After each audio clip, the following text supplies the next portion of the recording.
ঘুরতে যাওয়ার পার্ট 2 নিয়ে চলে এসেছি। তো মাইথন থেকে ফেরার পথে গেছিলাম কল্যাণেশ্বরী মায়ের মন্দিরে। তো ওখানে দর্শন করতে গেলাম, বেশ ভালো লাগছিল জায়গাটা। তো গেটটা ছিল এখান থেকেই শুরু, আর এখানে অনেক রকম স্টল বা দোকান যাই বলো না কেন সব বসেছে। তো আগের ভিডিওতে তো যাওয়ার পথে দেখালাম কল্যাণেশ্বরী মায়ের মন্দিরের সামনে কতটা জ্যাম লেগে গেছিলো। তারপরে আমরা আসার পথে নেমেছি, যদিও খেটেই নেমেছি, কারণ আমরা পুজো দেবো বলে ঠিক করিনি। যাওয়ার পথে জ্যাম লেগে গেছিলো, পুজো দেওয়া হয়নি। আর গাড়িটা আমরা কোথাও দাঁড়ও করাইনি, কারণ মাইথনের ওদিকে প্রচুর ভিড় হয়ে যেত।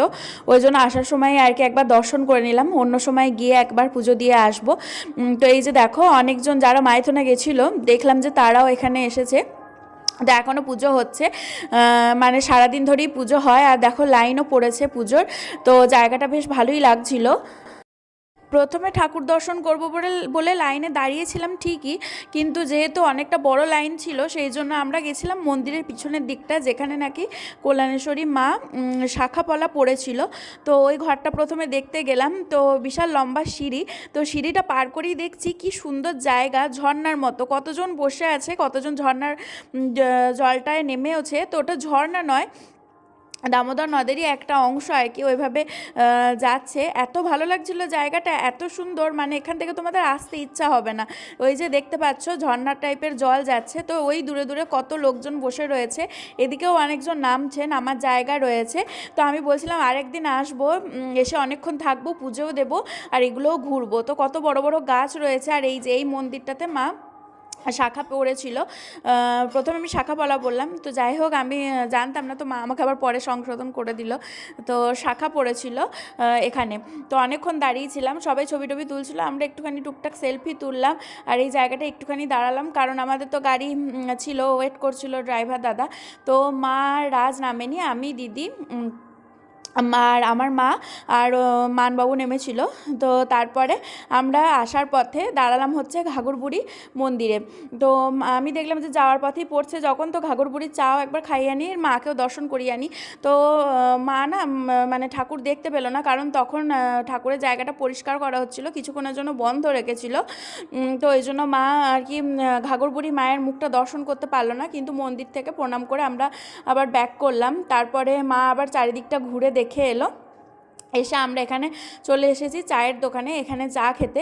তো মা এক কাপ খেয়ে মায়ের এত ভালো লেগেছে, মা আবার চা খেতে গেছিলো, মানে ওইখানেই দাঁড়িয়ে দাঁড়িয়ে এক কাপ খেয়ে আবার এক কাপ চা খেতে গেছে। এত ভালো লাগছিলো, সত্যি এত ভালো লাগছিলো। তো মাকে আমি ঘাগরবুড়ি মায়ের মন্দিরে নিয়ে আসতে পেরেছি, এটা আমার বেশ ভালো লাগছিলো। তো সেই দিন তো আমি দর্শন করতে পেরেছিলাম, সেম টাইমিংয়ে এসেছিলাম জানো তো, কিন্তু আজকে এখনও মানে মন্দিরটা পরিষ্কার করা হয়নি বলে মন্দিরটা বন্ধ রয়েছে। তো এই যে মা আবার গেছিলো, দিদি জামাইবাবু আমাদের সাথে আবার বাড়ি ফিরছে, মানে রানীগঞ্জেই ফিরছে। তো good morning, welcome back to my channel. আশা করি তোমরা সবাই খুব ভালো আছো, আমিও ভালো আছি। কিন্তু আমার এখন প্রচণ্ড ঠান্ডা লেগেছে, শরীরটা খারাপ। তো আমার এখন দুই মায়ের সাথে আমি যাচ্ছি হচ্ছে বাজার। তো মা জুতো পরছে আর মা জল নিয়ে দাঁড়িয়ে আছে হাতে দেবে বলে। তো তারপরে তাড়াতাড়ি দিয়ে এবার আমরা বেরোবো বাজারটা। মাকে ভাবছি যে একটুখানি ঘুরিয়েই আনি, আজকে মায়ের চলে যাওয়ার কথা ছিল, বাড়ি চলে যাওয়ার। তো সেরকম কিছু ভিডিও ক্লিপ তো তোমাদের সাথে আমি শেয়ার করতে পারলাম না, মা যে কদিন ছিল। শুধু মাইথনের কয়েকটা ভিডিও ক্লিপে আমি নিতে পেরেছি, সেটাই তোমাদের সাথে শেয়ার করব। তো আজকে সুদীপ খুব জোরাজোরি করার জন্য মা থেকে গেল, মা কালকে বাড়ি চলে যাবে। তো ওই জন্য আমি আর মা ওই মাকে নিয়ে আমি যাচ্ছি যে বাজার, রানীগঞ্জে কিছু বাজার একটুখানি ঘুরিয়ে দেখাবো। আর যদি কিছু কিনতে হয় তাহলে মা কিনবে টুকটাক, দিয়ে তারপরে আবার বাড়ি চলে আসবো। এই মুড়ি টুড়ি খেলাম, আর আমি রুটি খেয়েছি দুটো, গরম গরম রুটি হয়েছিল টিফিনের জন্য, আমি রুটি খেয়েছি। আর দুই মা মুড়ি খেয়েছে, ওই যে মা বাই বাই করছে। তো চলো সঙ্গে থাকো আর দেখতে থাকো, আশা করি ভিডিওটা তোমাদের খুব ভালো লাগবে। এই যে আমি আর মা বাজারের উদ্দেশ্যে রওনা দিলাম। আর আজকে মা বলছিল বাজারে গিয়ে একটা স্টিলের টিফিন কৌটো কিনবে, কারণ ও যে টিফিন কৌটোটা নিয়ে যায় মায়ের সেটা একটু খুঁতখুত লাগছিল। তো প্রথমেই গেছিলাম স্টিলের দোকানে, প্রচুর বড় বড় স্টিলের দোকান রয়েছে। তার মধ্যে আমার মা মানে শাশুড়ি মা যেখানে নেন সেটা হচ্ছে বাবা স্টিল, ওখান থেকেই আর কি টিফিন কৌটোটা নিলাম। তারপরে একবার এক জায়গায় গেছিলাম, সেখান থেকে আমার একটা স্টিলের ভাঁড় নিলাম। আমি অনেকদিন ধরেই ভাঁড়ের খোঁজ করছিলাম, তো আমি মাটির ভাঁড় নেবো ভেবেছিলাম, তো মা বললো স্টিলের ভাঁড়টা নেওয়ার জন্য, তো স্টিলের ভাঁড়টা নিলাম। তো এই যে আমি মা দুই মাকে নিয়ে আর কি বাজারে ঘুরছি, গোটা বাজারটা মাকে দেখাচ্ছি। তারপরে দুজন মিলে এই যে দেখো নারকেলটাকে নিয়ে দরাদরি করে তারপরে একটা নারকেল নিল। তো মা আমার মাকে জিজ্ঞাসা করছিল যে কোন নারকেলটা ভালো হবে, তো দুজনেই নারকেল বিশারদ, কিন্তু কেউই ঠিকঠাক নারকেল কিনতে পারে না। তো যাই হোক, দুটো নারকেল তো কিনে আনলো আর 20 টাকা করে বলছিল।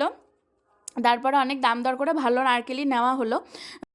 তো বাজার ঘুরতে ঘুরতে মা দেখেছে এক জায়গায় মালপোয়া ভাজা হচ্ছে, তো যদিও ওটা মালপোয়া নয়, ওটা হচ্ছে আরসে পিঠে। তো ওটা এদিকে খুব ভালো হয় আর কি, আর আমার মা আর দিদি খুব ভালো বানাতে পারে, আর আমরা তো কোনোদিন আরসে খাইনি, সেই জন্য মা ওটাকে মালপোয়া মনে করেছে। তারপরে এখান থেকে আরসে নেওয়া হলো আর শিরির নাড়ু আমি যেহেতু ভালোবাসি সেই জন্য শিরির নাড়ু নেওয়া হলো। গরম গরম সব কিছু তৈরি করা হচ্ছিল, আর পাশাপাশি দুটো দোকান, একই টাইপের নাম কিন্তু একটু অন্যরকম, মাঝের জায়গাগুলো একটু অন্যরকম রয়েছে। তো তারপরে আমরা বাজার থেকে বাড়ি ফিরছি, এখানে সবজি জায়গাটাও মাকে দেখাচ্ছিলাম। আমি শুধু জগন্নাথ ব্রিজের সবজিটাই দেখেছি, মানে সবজি মার্কেট, মাছের মাছ বিক্রি সব ওইখানেই দেখেছি, আরও জায়গায় আছে সেগুলো এখন আমি নিজেও জানি না।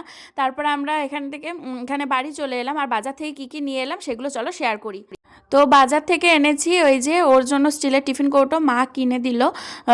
ভিতরে আরেকটা স্টিলের টিফিন কৌটো রয়েছে, এটা আরেকটা আলাদা কেনা হলো কারণ ও ডিম সিদ্ধ এইসব নিয়ে যায়।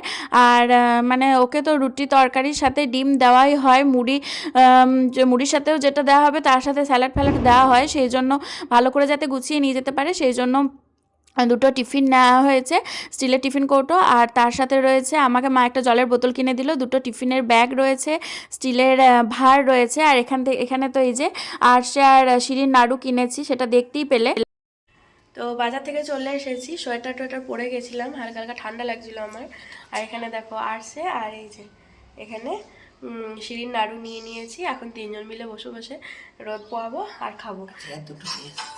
তো এইদিকে আজকে মঙ্গলবার ছিল সেই জন্য মা আজকে লুচি বানায় রাতে, মঙ্গলবারে তো নিরামিষ, সেই জন্য রাতে মা বেশিরভাগ সময় লুচি না হয় পরোটা বানায়। তো আজকে মা লুচি বানাচ্ছে, দেখো ফুলকো ফুলকো লুচি হচ্ছে, আর তার সাথে মা আজকে করেছে পনির আলুর তরকারি। তো অফিস থেকে ফেরার সময় গরম গরম নলেন গুড়ের রসগোল্লা এনেছিল, ও নিজেও খেতে ভালোবাসে আর আমার মাও মিষ্টি খুব পছন্দ করে, তো ওরা দুজনেই ওই মিষ্টি পছন্দ করে বলে ও ফেরার সময় গরম গরম নলেন গুড়ের রসগোল্লা নিয়ে এসেছিল। আর আজকে আমি রান্নাঘর দিয়ে ঢুকিনি, আজকে দুই মা মিলেই করছে, বেশিরভাগ আমার শাশুড়ি মাই সবটা করছে, আমার মা শুধু দাঁড়িয়ে দাঁড়িয়ে ভিডিওগুলো করেছে। পনির আলুর তরকারিটা বেশ ভালো হয়েছিল, মা রান্না করেছিল, দারুণ লাগছিল খেতে। আর তার সাথে গরম গরম ফুলকো ফুলকো লুচি, বেগুন ভাজা, নলেন গুড় আর নলেন গুড়ের রসগোল্লা। তো একটা টেবিলে 4জন মিলে বসে পড়েছি, আর আমি ওদিকে কার্টুন দেখতে দেখতে খাচ্ছি। তো 4জন মিলে বসে গল্প হাসি ঠাট্টা করতে করতে আজকে রাতের খাবারটা খেয়ে নিলাম। তো তোমাদের ভিডিওটা কেমন লাগলো অবশ্যই কমেন্টে জানিও।